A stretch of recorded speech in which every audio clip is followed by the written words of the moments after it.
तो एगो हम झूमर के भजन गावे ले जाची बटगोवनी, त अहाँ के कैसन लगल त कमेंट में जरूर बताओ।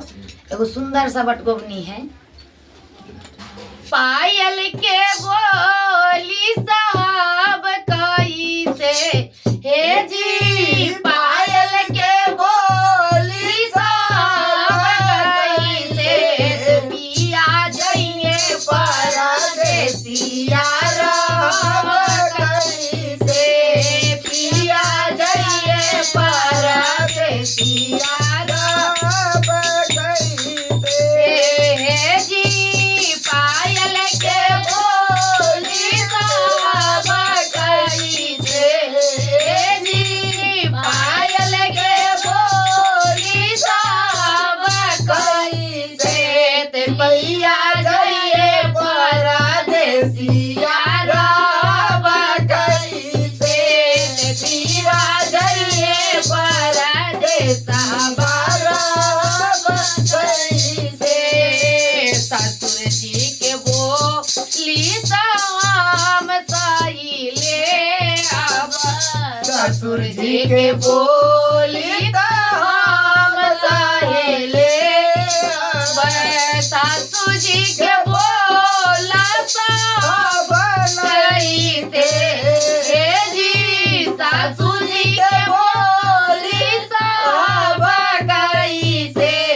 पिया गए परदेसिया राम कई से, पिया गए परदेसिया राम कई से हे जी, पायल के बोली साहब कई से पिया गए परदेसिया राम कई से। जेठा जी के बोली ते हम साइले अब, जेठा जी के बोली हम साइले अब, जेठा जी के बोली साहब कई से हे जी, जेठानी के बोली साहब कई से पिया जइए परदेसिया राम कई से, पिया जइए परदेसिया राम कई से हे जी, पायल के बोली साहब कई से हे जी, पायल के बोली साहब कई से पिया गइए परदेसिया राम कई से, पिया गइए परदेसिया राम कई से। देवर जी के बोली ते हम साइले अब, देवर जी के बोली ते हम साइले अब,